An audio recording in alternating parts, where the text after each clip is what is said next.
Oh, c'est important. Guégué.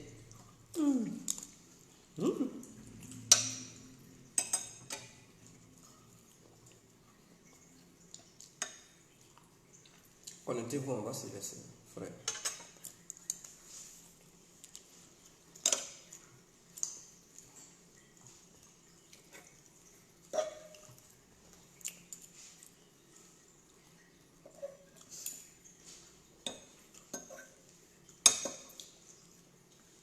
Connectez-vous, on va se laisser.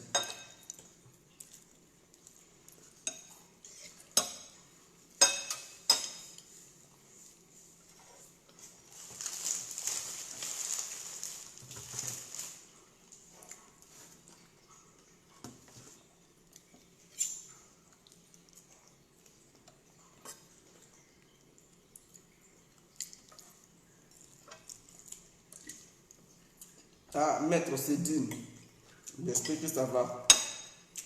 Et depuis votre position aux usants.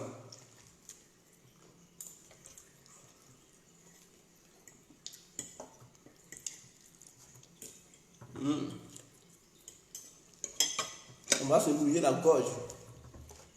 C'est important.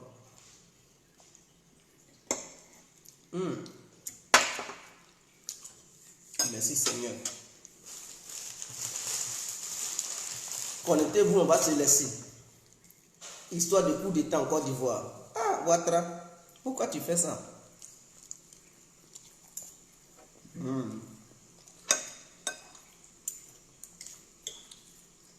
vous invite.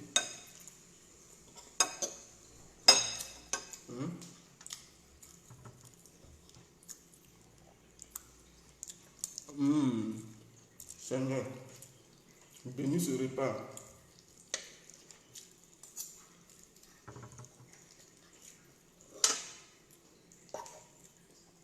Connectez-vous, connectez-vous.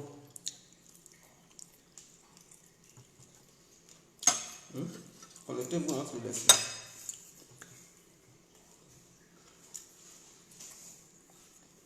Merci.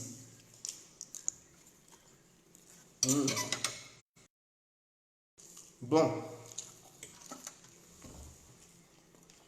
Je vais m'hydrater la gorge. Et on poursuit. C'est important.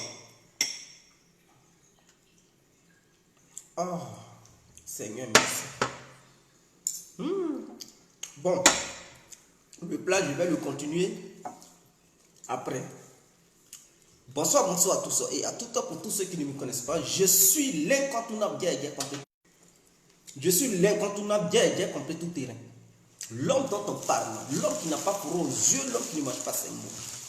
Vous pouvez aussi m'appeler devant la ville, l'homme n'est rien, gouverneur italien, docteur Modon, appelez-moi Boum Boum, laisse-moi mourir 5 et plein droit et padrino camarade de Zoula Moudia.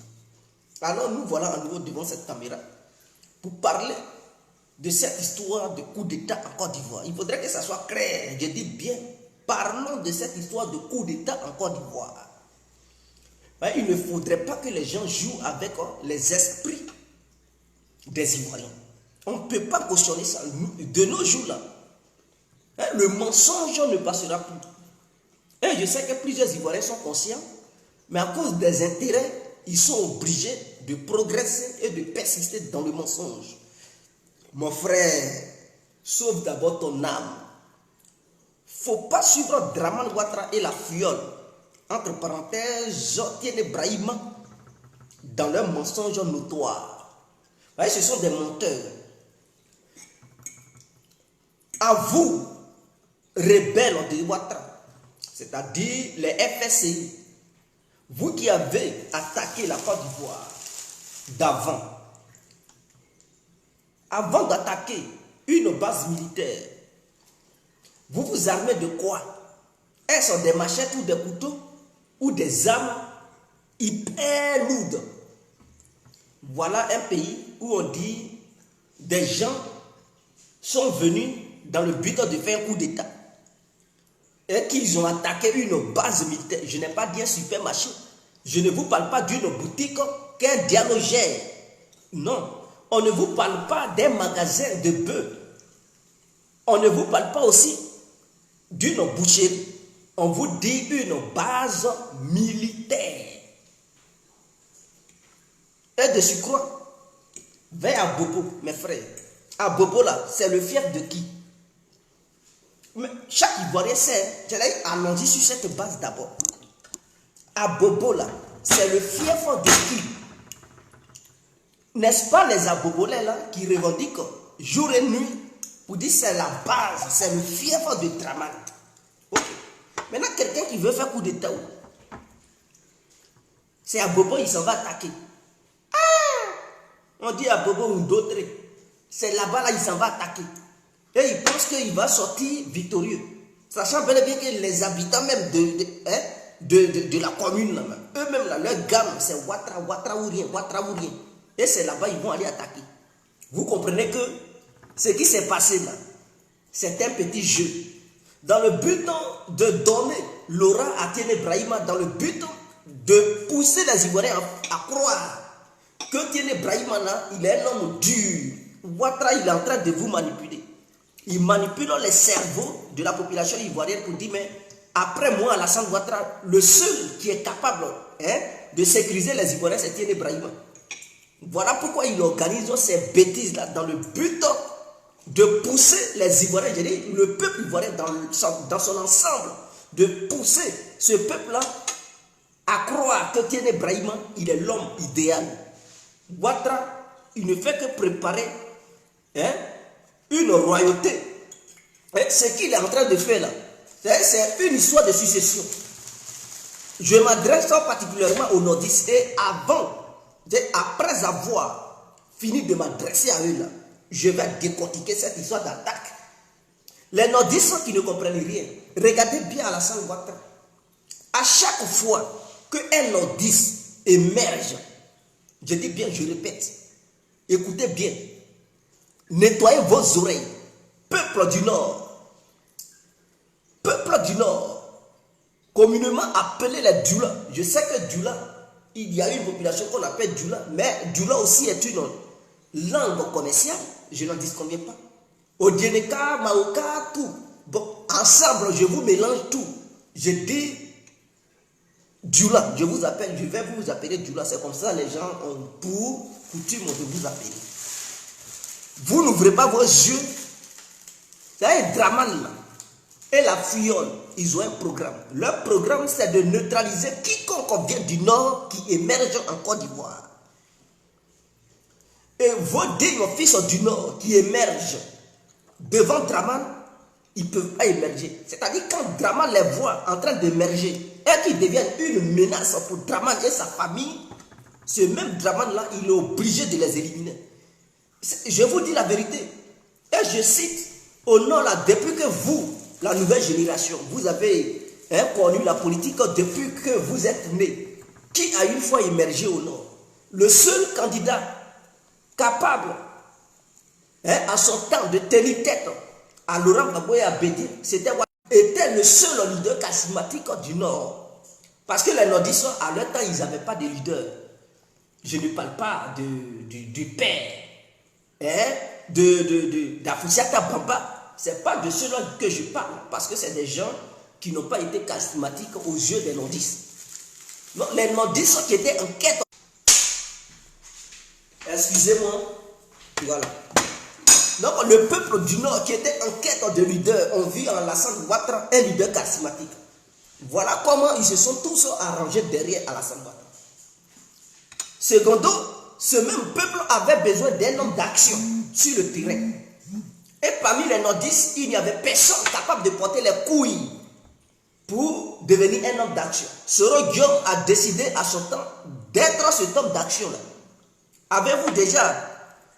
N'avez-vous pas constaté que tous les nordistes, ils s'étaient arrangés derrière Soro Diop pour suivre Soro Diop parce qu'ils avaient besoin d'un homme d'action et un leader charismatique. Donc, ils se sont arrangés derrière ces deux personnalités du Nord.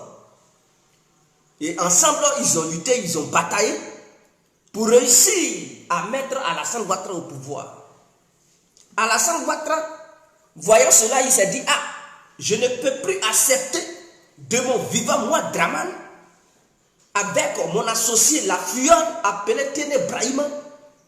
Il est hors de question d'accepter encore l'émergence d'un autre leader du Nord.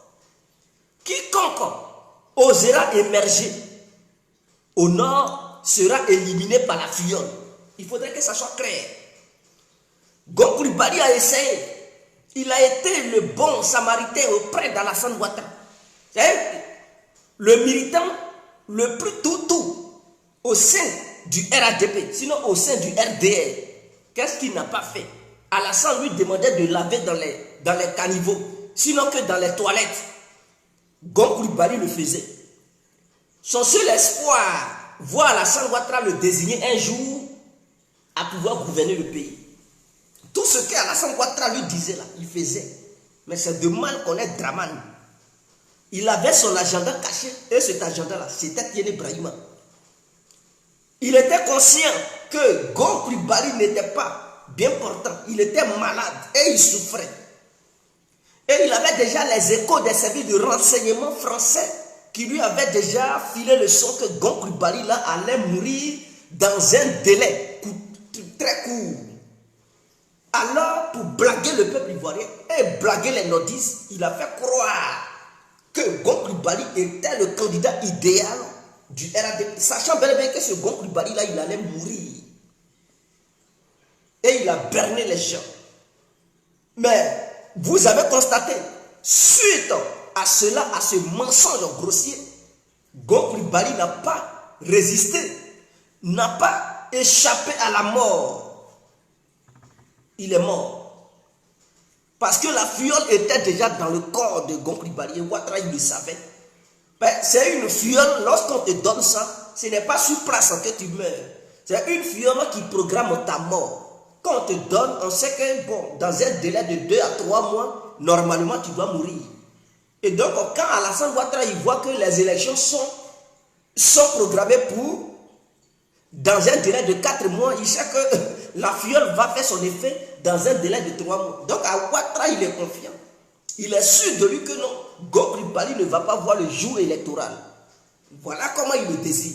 Parce qu'il savait que dans un délai de 3 mois, Gom allait mourir. Et c'est comme ça qu'il est mort. Regardant au sein du RADP, il dit non. Voyant les cadres du RADP, voyant les militants du RADP, il n'y a personne qui puisse être intelligent. Voilà ce que Ouattara il vous dit. Il dit au sein du RADP, quand nous on dit à deux moutons là, est-ce que c'est nous qui avons inventé ça? On n'a rien inventé. C'est Ouattara même à dos là, c'est lui-même qui vous appelle mouton. Pourquoi vous vous apprenez aux gens? C'est votre patron là, il dit vous êtes des moutons. Il n'y a que le mouton qui puisse ne pas posséder l'intelligence. Mais quand Gom Coulibaly est mort, il regarde parmi vous, il dit non, vous qui êtes là, vous êtes incapables et dans l'incapacité de pouvoir gouverner le pays.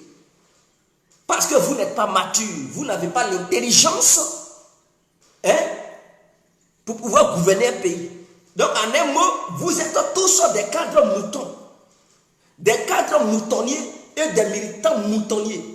Voilà ce que Ouattara il veut faire passer comme message. Ça a été clair. Il dit, voyant l'absence d'un digne militant ou de haut cadre du RADP capable de gouverner le pays, parmi mes militants, il n'y a personne qui puisse avoir l'intelligence de gouverner la Côte d'Ivoire ou de représenter le RADP. Moi, Alassane Ouattara, je me représente encore. Voilà d'où vient cette histoire de la candidature de Dramane Ouattara. Parce qu'il sait que son petit frère là, et c'est lui là qui va succéder à Alassane Ouattara. De la manière ça se passe au calme. Début est mort, début fille, truc au fils on vient. Ahmed Bakayoko qui devenait un leader charismatique du Nord, qui était aimé par tous les Ivoiriens, de l'ouest à l'ouest, de l'est à l'ouest, et du nord au sud, en passant par le centre, Ouattara il a vu Ahmed Bakayoko comme une menace. Il dit, mais dis donc, moi Ouattara, si je ne neutralise pas Ahmed Bakayoko en ce moment-ci, pendant que je suis encore vivant, pendant que je suis chef d'État et président de la République de Côte d'Ivoire, si je ne le neutralise pas avec cette influence qu'il a sur la jeunesse, mais dis donc, s'il m'arrivait quelque chose Pendant que je suis au pouvoir, mon petit frère n'aura pas la chance devant Ahmed Bakayoko. Qu'est-ce qu'il faut faire? Il faut partager la fiole à Ahmed Bakayoko pour le mettre hors d'état de lui. C'est ce qui s'est passé.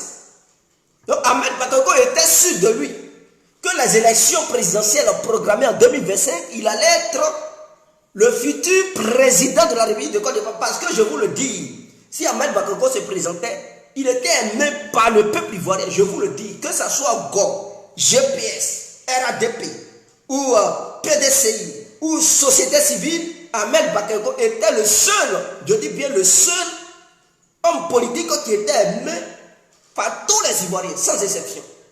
Par toutes les ethnies qui composent la Côte d'Ivoire. Les 62 ethnies de la Côte d'Ivoire aimaient Ahmed Bakayoko. Ouattara a vu en lui une menace pour dire il faille qu'on mette, c'est-à-dire lui et son frère Tiéné Brahima ont décidé de le mettre hors d'état de nuit pour que lui et Tiéné Brahima soient les deux hommes forts du Nord. Quiconque vient du Nord doit être une marionnette pour Ouattara, doit être un lèche-cul de Ouattara. Il ne doit pas émerger. Tant que Ouattara lui il est là et puis Tiéné Brahima est là. Est-ce que vous comprenez? Donc tout leader venant du Nord doit être neutralisé. Si vous pensez que je mens, élevez un leader venant du Nord. Et Ouattara, vous allez voir la réaction de Ouattara. Il va le neutraliser parce que pour Ouattara là, il est hors de question de partager les électeurs du Nord. Mais si jamais un leader émerge au Nord et que ce leader-là, il décide d'être candidat, mais ça va diviser l'électorat du RADP. Or, Ouattara, pour ça, là, c'est une menace, c'est hors de question. Sachant bien que l'ouest de la Côte d'Ivoire et le reste du pays, Ouattara ne maîtrise pas ça à 100%. Ceux qui sont là-bas, là, eux, là, ils ont leur leader en tête. Mais le Nord, là, Ouattara se dit que le Nord, là, est pour lui. C'est sa base arrière. Donc, il est inadmissible de voir un autre leader, un nordiste, qui va dire, bon, lui, il peut conduire la Côte d'Ivoire, il peut prendre l'engagement de défendre les nordistes. Ouattara dit non. Quiconque émergera va trouver la fiole sur son chemin. Il n'y a que lui seul, Ouattara, et son petit frère Tiéné Brahima, qui doivent être les seuls leaders et uniques leaders de tous les nordistes de Côte d'Ivoire. Voici comme Alassane Ouattara, il vous voit. Donc il vous voit comme des moutons. Et lui et son frère sont les bergers. Donc quiconque de quoi il doit redresser ces moutons que vous êtes. Il faudrait que ça soit clair. Je vais m'y gratter la gorge et on poursuit. Excusez-moi, mais je vais goûter.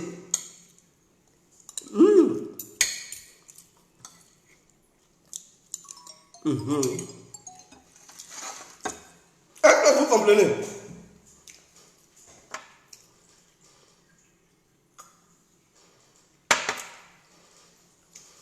Siaka Bamba, il dit Gégé, tu m'as déçu, je t'ai déçu comment? On avait signé un contrat. Ben, c'est ce que vous avez coutume de dire. Quand on parle, vous dites, est-ce que tu as signé un contrat avec le RADP? Donc je vous demande, puisque je n'ai pas signé de contrat avec le RADP, Gégé est libre de dire ce qu'il a envie de dire. Il est libre de choisir l'endroit où il veut être. Puisqu'il n'y a pas de contrat qui nous lie. C'est pas ce que vous avez dit. Gégé, est-ce que tu revendiques là, tu as un contrat qui te lie avec le RADP? Montre-nous. Mais je n'ai pas de contrat, il n'y a pas de souci. Gégé, en ce moment, il est libre. Il fait ce qu'il a envie de faire. Vous avez signalé ma page Facebook, il n'y a pas de souci. La visibilité de cette page a été restreinte. Il n'y a pas de souci. Mais on ne va pas cesser. Ouais, si vous ne me suivez pas sur Facebook, YouTube, là, les gens me suivent là-bas. Quand je poste la vidéo, il y a des gens, des milliers de personnes qui voient la vidéo. Donc, il faudrait que ça soit clair. Il n'y a pas de contrat qui me lie avec le RADP. C'est vous-même qui avez dit. Donc, je répète vos propres propos. Il faudrait que ça soit clair. Alors, suite à ça, Soro Diom qui a émergé au nord, Alassane Ouattara l'a vu comme une menace. Il a fait sauter. Il dit, toi là, c'est pas en Côte d'Ivoire que tu vas faire ta politique. Va en exil.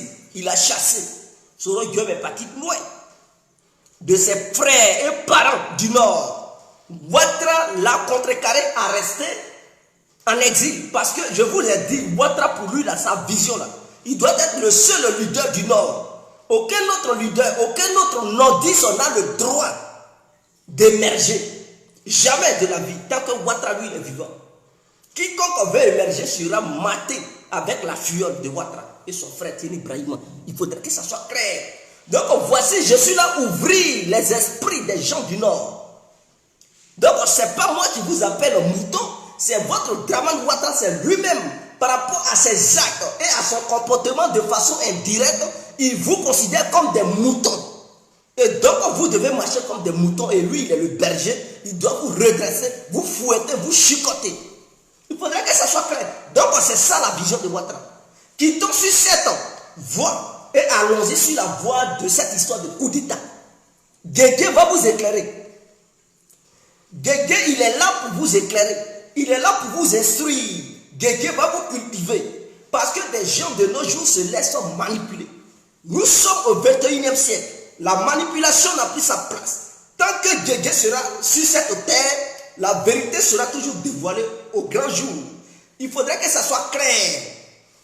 Je demande aux Escom zone, quiconque se faisait appeler FSI, ou bien quiconque se fait appeler FSI en Côte d'Ivoire aujourd'hui, j'aimerais poser la question à tous les hommes et toutes les femmes qui se font appeler FSI. Lorsqu'on veut attaquer un camp militaire, comment on fait? Quel instrument il faut avoir pour attaquer un camp militaire? On ne vous dit pas d'attaquer une plage. On ne parle pas d'une histoire de plage. Ces gens-là, ils n'étaient pas partis attaquer des gens qui travaillent dans une plantation. Ils ne sont pas allés braquer un supermarché. Ils ne sont pas allés braquer le boutiquier appelé Diallo ou bien Sidiki à côté. Non, ils n'étaient pas allés tourner du chambon en brousse. Je vous parle d'un camp militaire. Qui dit camp militaire dit une histoire de poudrière. Qui dit poudrière parle des armes lourdes. Il peut y avoir des hélicoptères, des chars de guerre. Hein? Et les hommes de Staline, c'est-à-dire toutes les armes qui puissent être lourdes se trouvent souvent dans les camps militaires. Bon, est-ce que le gouvernement de Dramane Ouattara est réellement sérieux? Avant même à la veille de cette histoire organisée, pour faire croire aux gens qu'il y a eu attaque là, l'armée ivoirienne était en alerte. Abobo même était déjà informé, c'est-à-dire Abobo même qui est le siège, qui est le fief même du RADP là. Hein? Tous les militants, hein? Tous les habitants d'Abobo là, eux là, au moins 98% suivent Alassane Dramane Ouattara. Ils sont les vrais moutons de Ouattara. Est-ce que vous comprenez? Bon, eux-mêmes là, ils étaient déjà alertés. Tous les militaires, gendarmes, policiers, aux forêts, les marais, je dis bien, même le président Ouattara lui-même, il était informé. On dit non, il y a un coup qui se prépare, qu'il y a un coup d'État qui est en cours. Il y avait déjà des patrouilles sur toute l'étendue du territoire. Ce que je vous dis là, c'est un fait. Ouattara, depuis Paris, a appelé son frère Tieni Brahima de prendre les vraies dispositions afin que le pays soit en sécurité. Quand il a pris la mort de son collègue appelé Idriss Déby, cette histoire de coup d'État qui a été organisée au Tchad, Ouattara a appelé son frère directement. Donc les dispositions étaient prises. On dit qu'un militaire d'Undotré, qui n'est pas loin de trucs d'Abobo, sinon que d'Abobo, on nous présente 3 bandits, pour ne pas dire 3 coupeurs de route. Mais qu'est-ce qui prouve que ces gens-là, ils sont partis attaquer le camp? Ils sont allés braquer et ils sont tombés sur les militaires auprès du camp. Les gens, ils les brandissent comme des rebelles libériens qui seraient venus semer des troubles et de faire un coup d'État. Mais saviez-vous ce que ces gens-là avaient comme armes? Ils avaient des armes blanches. Pour ceux qui ne connaissent pas ce qu'on appelle armes blanches, c'est ça qu'on appelle les machettes, les couteaux et tout ça là. Depuis quand avec une machette, on déstabilise, ou bien on prend un camp militaire, on envahit un camp. C'est vrai, il n'y a que des idiots qui puissent croire. Ils avaient des machettes, des couteaux et une seule calache. On dit un camp militaire. Et vous saviez, ils étaient au nombre de combien? au nom de 3 individus, 3 personnes qui ont attaqué un camp militaire, qui ne sont même pas armés. Parce que moi, je n'appelle pas ça arme. Je n'appelle pas ça arme devant les militaires. Ce que les militaires ont, ceux-là, ils n'avaient pas ça. Donc, on ne peut pas prendre une machette, des couteaux avec une calache et vouloir faire un coup d'État. Est-ce que Dramane Ouattara est sérieux? Est-ce que l'état-major de Côte d'Ivoire est réellement sérieux? Et les gens, ils brandissent ça comme un trophée. Parce qu'ils ont réussi à tuer ces 3 éléments-là. Ah, bravo l'armée ivoirienne. Qui s'y frotte, s'y pique. Qui s'y frotte, s'y pique. Mais c'est quoi qui s'y frotte? C'est quoi qui s'y pique? Et on nous montre les rebelles. Ah, voilà les guerriers du pays. Mais dites-nous que l'armée ivoirienne a désarmé ou a abattu 3 coupeurs de route. Ce sont des microbes qui ont été tués auprès du camp militaire. Ce sont des microbes. C'est ceux-là qu'on appelle microbes en Côte d'Ivoire. Ce ne sont pas des rebelles. Parce que les gens, ils pensent que quand on dit microbes là, ce n'est que les Ivoiriens sont... Non, dans cette histoire de microbes, il y a toutes sortes de nationalités. Il y a des gens qui sont burkinabés, qui sont microbes en Côte d'Ivoire. Il y a des gens qui sont ghanéens, qui sont microbes en Côte d'Ivoire. Et il y a des gens qui sont libériens, qui sont microbes en Côte d'Ivoire.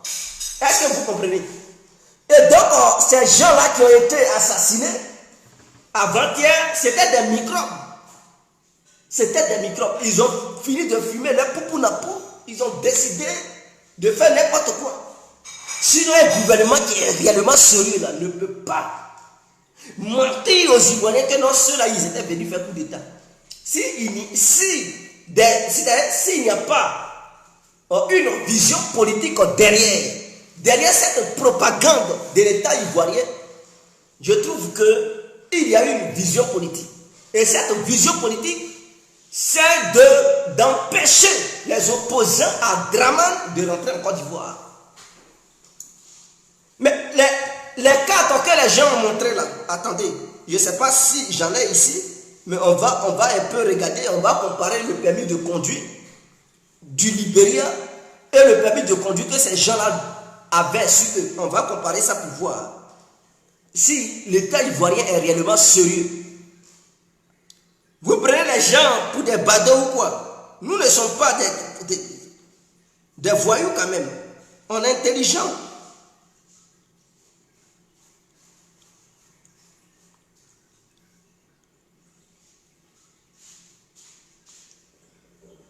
Bon, vous voyez, ils ont mis chauffeur. Et ce jeune-là, on dit, il est né en quelle année même? Excusez-moi, hein.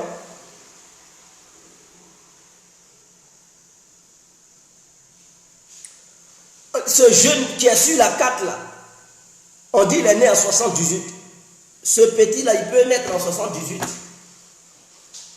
Quelqu'un qui est né en 78 en 2021 là, ça fait combien d'années? C'est qu'il est vieux fatigué. Il est vieux fatigué.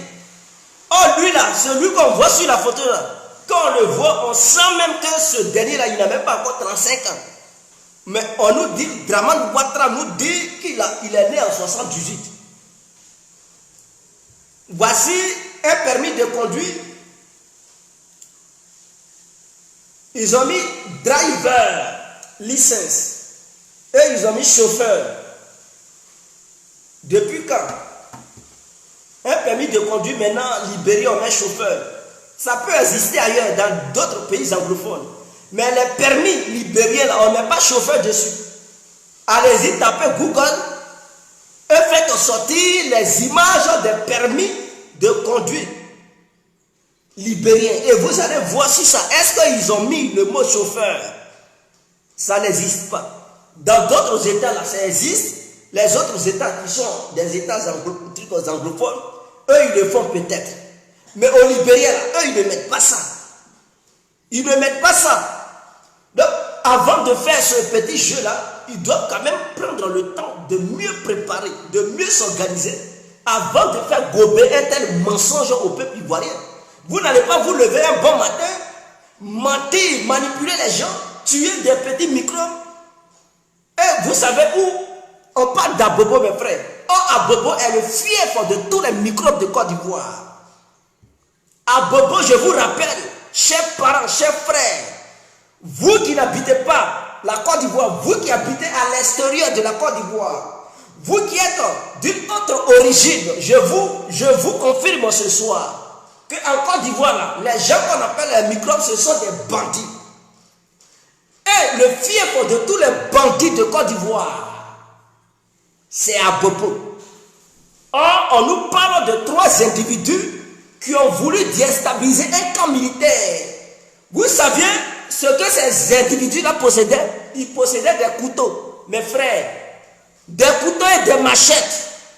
Est-ce qu'avec un couteau et une machette, on peut prendre d'assaut un camp militaire?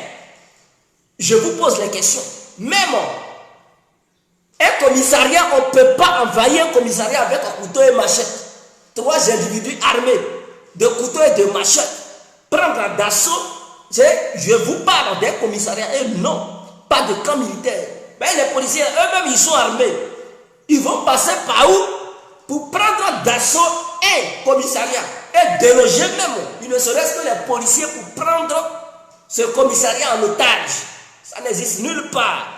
Il n'y a qu'en Côte d'Ivoire que des gens peuvent prendre machette pour déloger des militaires qui ont des chars de guerre, des hélicoptères, des Mi-24, des Mi-38, des hommes de Staline qui sont stockés, des obus, des lance-roquettes, des SAM-17, des Kalachnikov qui sont stockés dans ce camp militaire.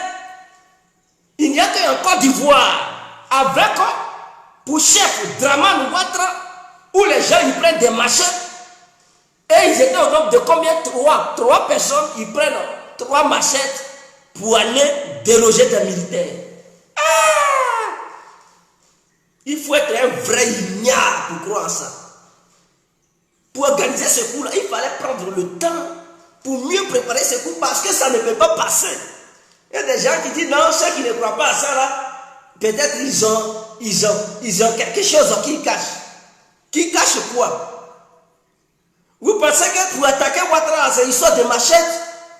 Si le gouvernement ou bien le régime de Ouattara doit être attaqué là, c'est avec les armes. Il est venu au pouvoir par les armes de guerre. Si avec les armes de guerre, les gens utiliseront pour le déloger là où il est. Vous pensez que... Mais attends, qui est bête de nos jours? Qui dit, on lui dit, bon, tiens l'argent, va prendre d'assaut un camp militaire et on ne lui donne pas les armes nécessaires. On dit, non, tiens machette.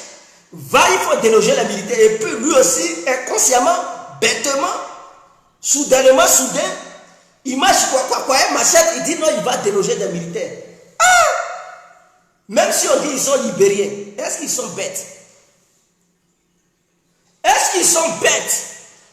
C'est auprès du camp là, il y a eu agression. Les militaires ont voulu les désarmer. Voilà d'où est venue cette histoire d'échange de tirs. Puisque ces gens-là, ces microbes-là, avaient aussi en leur possession une Kalachnikov. Donc ils ont voulu dissuader ces militaires qui ont tiré sur eux. Et c'est dans cette histoire d'échange de tirs-là, ils sont morts, les 3 autres ont été neutralisés. Et le gouvernement ivoirien prend ça comme une histoire de trophée pour dire non, il y a eu coup d'État. De quel coup d'État vous parlez? Vous pensez que l'histoire de coup d'État, c'est une histoire de machette? C'est une histoire d'armes. Vous êtes venus au pouvoir avec les armes pour vous déloger là, ça sera des armes. Il faudrait que ça soit clair. Je ne parle pas d'armes blanches, mais arme contre arme. Vous pensez que qui va envoyer enfant des gens à l'abattoir en lui en leur donnant des machettes? Mais vous êtes sérieux là? Est-ce que vous êtes sérieux? Il faut être un vrai mouton. Voilà pourquoi Ouattara il vous appelle des moutons. Parce que de façon indirecte, il dit vous êtes des personnes irréfléchies. Vous marchez avec lui, mais vous avez l'incapacité de pouvoir remplacer Ouattara. Voilà, c'est clair. Lorsque ton maître, il dit non, mes élèves ne sont pas capables de faire quoi que ce soit, c'est que le maître lui-même, il vous sous-estime. Vous savez, votre intelligence là, le maître minimise ça. Il vous traite de moutons. Voyez, ceux qui ne sont pas intelligents, ce sont des moutons, les animaux. Il faut être un vrai mouton. Vous pensez que Ouattara, il est un idéaliste.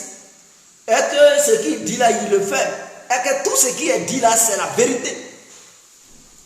Je suis là pour éclairer les militaires et militantes du RADP. Ne gobez pas ce mensonge notoire. C'est un mensonge préparé. Ce qui s'est passé à Bobo ou d'autres, c'est une histoire de microbes. Je vous dis microbes. On parle de machette. Quelles sont les armes préférées des microbes? Je vous pose des questions. Quand on parle de microbes, les microbes en Côte d'Ivoire, ils préfèrent quelle arme pour aller en mission, pour aller opérer en Côte d'Ivoire? Mais c'est la machette, mes frères, et les couteaux. Ça, ce sont les vraies armes des microbes. Donc, quiconque a une machette et des couteaux et qui s'en va agresser des gens, ou bien qui veut découper des gens à Bobo est un microbe. Or, l'action s'est passée à Bobo. À Bobo qui est une commune, je n'incite pas les habitants d'Abobo, mais c'est une vérité. C'est-à-dire, à Bobo, c'est la commune la plus réputée dans laquelle se trouvent tous les va-nu-pieds, les petits bandits notoires et tous les microbes, les personnes les plus dangereuses de l'Afrique se trouvent à Bobo. Oh, les hommes de guerre pour aller braquer, pour aller assassiner, pour aller en découdre avec des gens, ce sont des machettes qu'ils utilisent, mes frères. Les abobolais, on les appelle les gens de la machette. Oh, l'action s'est passée à Bobo. Ouattara, Thierry Brahim a dit aux Ivoiriens que non, ce qui s'est passé là, ce sont des microbes qui ont été neutralisés par les militaires. Il faudrait que ça soit clair. On ne cherche pas à savoir d'où viennent, de quelle origine sont ces microbes-là. Parce que je vous rassure que tous ceux qui opèrent en Côte d'Ivoire comme des microbes, ils ne sont pas uniquement d'origine ivoirienne. Si vous arrêtez tout cela, vous verrez que, ou bien vous constaterez que non, il y a plusieurs origines. C'est-à-dire les habitants de la sous-région sont en Côte d'Ivoire, qui sont venus se chercher là, qui n'ont pas eu la chance de réussir sur le territoire ivoirien, automatiquement ils deviennent microbes parce que c'est le métier le mieux payé aujourd'hui. Puisque le régime de Ouattara est ami avec les microbes, on les appelle les enfants en conflit avec la loi. Ils sont protégés. Donc ils opèrent tranquillement en Côte d'Ivoire. Donc avant-hier là, ils se sont appris à ses propres forces de défense et de sécurité. Il est neutralisé, il dit non, ce sont des rebelles. De quels rebelles vous nous parlez? Vous pensez que pour attaquer un pays, c'est une histoire de plaisanterie? Vous pensez que pour déstabiliser Ouattara, c'est 3 personnes, les gens vont envoyer? Mais vous rigolez, hein? C'est une vraie bataille qui va se déclencher. Est-ce que Ouattara aura, Thierry Brahima même aura le temps même de célébrer cette histoire? Lui-même, là, quand ça va déclencher, il va fuir. Il va se chercher, il va rester sous lit. Lui-même, il va fuir. Il va oublier sa fuite et puis il va courir dans Côte d'Ivoire là pour se chercher. Vous plaisantez, vous pensez que... Arrêtez votre banditisme politique. Arrêtez cette hypocrisie politique. Parce que vous avez peur, vous faites tout pour empêcher, c'est-à-dire vos adversaires de rentrer en Côte d'Ivoire. Vous abattez des microbes et vous faites croire à l'opinion nationale et internationale que c'est Gbagbo, Blé, Soro qui sont derrière. Mais vous vous prenez pour qui même? Qui vous a dit ce sont eux qui sont derrière? Donc Gbagbo, Blé, et Soro sont devenus les parrains des microbes d'Abobo. Mais arrêtez ça quand même. On sait quels sont ceux qui sont les parrains. C'est vraiment le régime de Ouattara. C'est pas vous-même qui leur avez donné des noms. Non, ne les appelez pas microbes, ne les appelez pas bandits. Dites les enfants en conflit contre la loi. C'est pas vous qui avez changé leur nom. De la manière hier, vous étiez des rebelles. Et vous avez dit aux Ivoiriens de ne plus vous appeler rebelles. Mais les Ivoiriens, quand vous appelez FSI, c'est comme ça que vous avez changé le nom des microbes. Donc vous êtes les parents protecteurs des microbes. Donc vos propres éléments, c'est-à-dire vos propres microbes que vous avez élevés, maintenant ils ont grandi, ils ont vu clair, ils veulent faire certaines choses, vous amputez ça aux gens de l'opposition. Pour qui vous vous prenez? Vous pensez que rébellion là, c'est comme ça on fait ça? Le jour ça va se déclencher là. Écoutez, ne vous pressez pas, ne buvez pas vite votre champagne. Ne célébrez pas vite cette histoire d'écraser 3 individus qui sont armés de machettes. Ne dites pas tout de suite que vos forces de défense et de sécurité sont sur terrain. il y aura un jour où vous allez oublier, vous allez les appeler eux-mêmes là, ils vont enlever leur tenue militaire pour fuir. Il viendra un jour, ce que vous êtes en train de célébrer là, eux-mêmes là, ils vont se chercher pour fuir. Ouattara sera dans l'obligation de courir et de chercher les ambassades qui sont aux alentours. Tiene Brahima sera obligé de prendre un bateau pour fuir sur la mer. Vous pensez que c'est une histoire de truc de plaisanterie? Célébrez votre bêtise, mais ça ne passera pas. Vous voulez ou pas, les opposants à Ouattara vont rentrer. Et la politique va se dérouler. Je vais m'hydrater la gorge et puis on poursuit. Vous voulez ou pas, les opposants à Draman vont rentrer. Vous voyez que il n'y a plus d'histoire de justice internationale. La CPI n'est plus dans vos mains. Mais ce que vous aviez amené à la CPI pour les éloigner de la politique ivoirienne, la CPI dit elle n'est plus dedans. Donc c'est une histoire de quoi ivoirien. Entre Ivoiriens et Ivoiriens, on va gérer ça. Cette histoire-là, il n'y a plus d'histoire de partout. Même si vous avez les dossiers, ça n'existe plus. C'est entre nous Ivoiriens, on va gérer ça. Les blancs là, on les a. Cette histoire de justice internationale là, elle a été neutralisée. La justice internationale a été neutralisée. C'est une histoire ivoiro-ivoirienne. Est-ce que vous me comprenez? C'est une histoire ivoiro-ivoirienne. Et entre nous Ivoiriens, on va gérer ça. Donc, ce que vous aviez fait hier, en utilisant la CPI pour écarter les gens, pour brandir Ouattara comme un trophée, comme un seul homme fort du pays là, et des gens qui étaient dans la dépression, ils étaient dans les capacités de se mobiliser et de dire non à Ouattara. Et les Adomoutons se sont montrés galvanisés aux yeux de l'humanité tout entière, et donc dans leur petit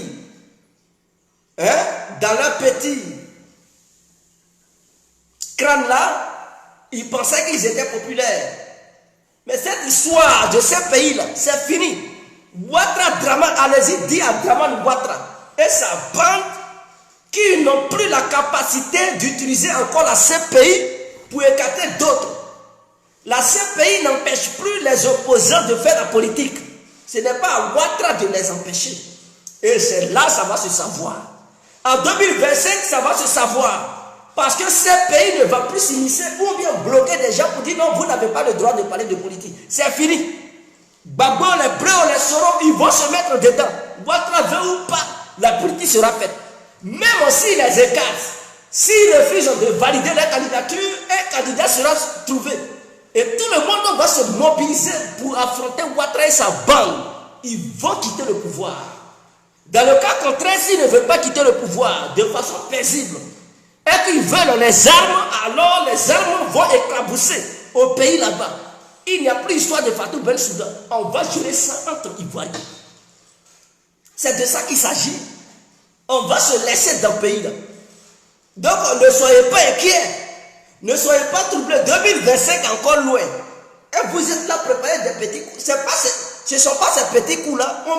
Si vous avez accusé ces gens de crimes contre l'humanité, de 3000 morts, si vous n'avez pas été capable de prouver aux yeux de l'humanité tout entière qu'ils sont à la base, ou bien ils sont les maîtriers de ces gens-là, ce n'est pas une histoire de dire non, où vous avez poussé des petits microbes et vous les avez abattus, 3 individus qui étaient armés de machettes, vous allez dire non, c'est Gbagbo, écoutez, on va monter d'autres dossiers à Fatou Bensouda entier. Vous pensez que les gens ils sont idiots à ces pays là-bas, mais regardez-moi des gens comme ça. Vous pensez que vous allez utiliser ça comme des dossiers irréfutables, des preuves concrètes pour dire non, on va les pourchasser, on va les éloigner de la politique. Ouattara, tout ce que tu vas faire, c'est échec. Tu ne pourras rien. C'est fini ça. C'est fini. That is finished. Est-ce que tu comprends? Allez-y, dit à Ouattara et sa bande qui ne pourront plus rien faire.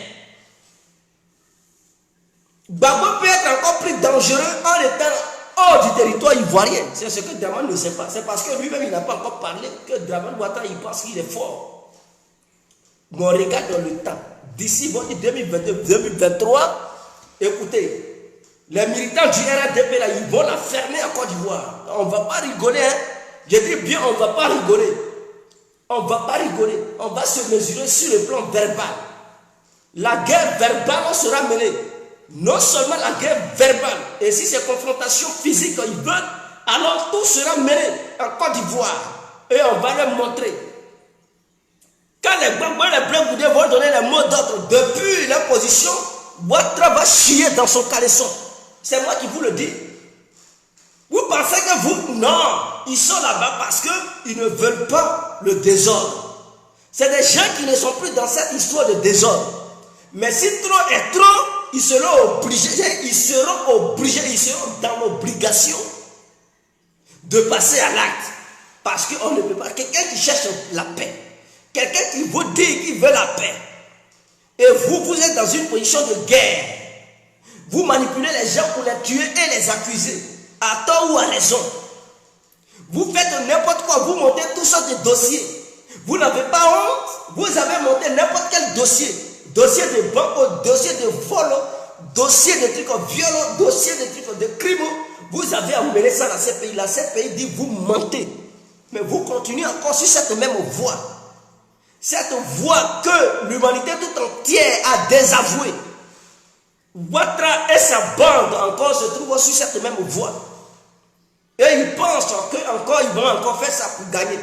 Si c'est la justice ivoirienne seulement qui a leur trousse, dormez tranquille. Ouattara va quitter le pouvoir en 2025. Nous les autres là, même s'il y a des gens qui rentrent en Côte d'Ivoire, on va demander à nos parents de les loger, de les nourrir, pour aider les Ivoiriens à bouter Ouattara hors d'état de nuit. Parce que ceux qui sont au RADP là, ce ne sont pas des Ivoiriens qui sont nés Ivoiriens. C'est des gens qui sont devenus Ivoiriens. Donc, ils ne